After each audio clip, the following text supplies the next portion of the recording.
दोस्तों, माघ पूर्णिमा 2025 की कथा सुनते हैं। माघ पूर्णिमा पर महिलाएं जरूर सुने ये व्रत कथा, आपकी हर मनोकामना पूर्ण होगी। हिंदू धर्म में सभी पूर्णिमा तिथि में से माघ महीने की पूर्णिमा का विशेष महत्व है।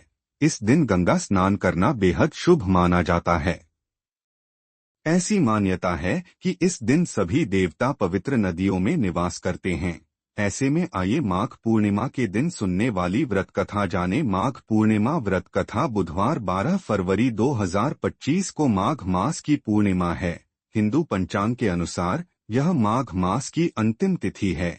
इस पूर्णिमा को माघी पूर्णिमा कहा जाता है। माघी पूर्णिमा पर पवित्र नदियों में स्नान करने की परंपरा पुराने वक्त से चली आ रही है। ऐसे में आज हम बताते वाले हैं माघी पूर्णिमा की पौराणिक व्रत कथा। पुराण में भी यह बताया गया है कि पूर्णिमा के दिन श्रीहरि विष्णु जी पवित्र नदियों में निवास करते हैं।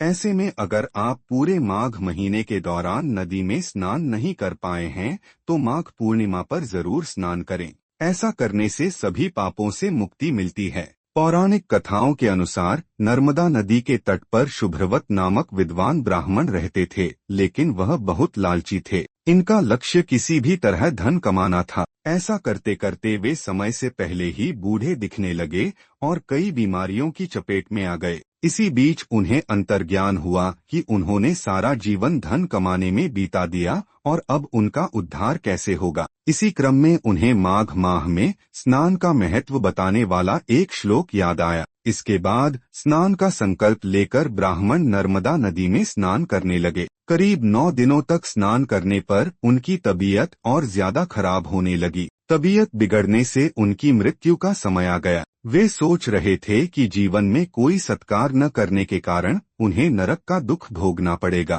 लेकिन वास्तव में मात्र 9 दिनों तक माघ मास में स्नान करने के कारण उन्हें मोक्ष की प्राप्ति हुई। एक अन्य पौराणिक कथा के अनुसार कांतिकानगर में धनेश्वर नाम का ब्राह्मण निवास करता था। वह अपना जीवन निर्वाह दान पर करता था। ब्राह्मण और उसकी पत्नी की कोई संतान नहीं थी। एक दिन उसकी पत्नी नगर में भिक्षा मांगने गई, लेकिन सभी ने उसे बांझ कहकर भिक्षा देने से इनकार कर दिया। तब किसी ने ब्राह्मण की पत्नी से 16 दिन तक काली माँ की पूजा करने को कहा और उसके कहने पर ब्राह्मण दंपत्ति ने ऐसा ही किया। उनकी आराधना से प्रसन्न होकर मां काली प्रकट हुई और उस ब्राह्मण की पत्नी को गर्भवती होने का वरदान दिया और कहा कि अपने सामर्थ्य अनुसार तुम हर पूर्णिमा को एक दीपक जलाओ। इस तरह हर पूर्णिमा के दिन एक दीपक बढ़ाती जाना जब तक कम से कम 32 दीपक न हो जाएं।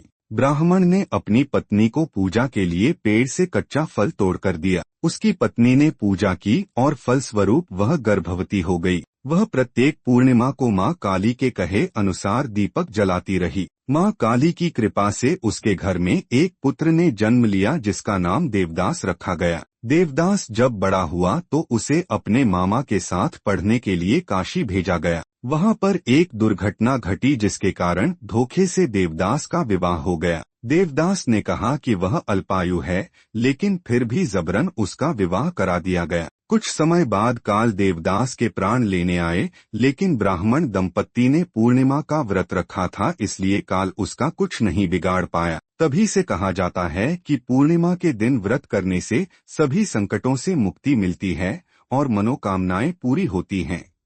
दोस्तों, ये वीडियो अपने दोस्तों को शेयर करें। जय श्री कृष्णा, जय माता नर्मदा।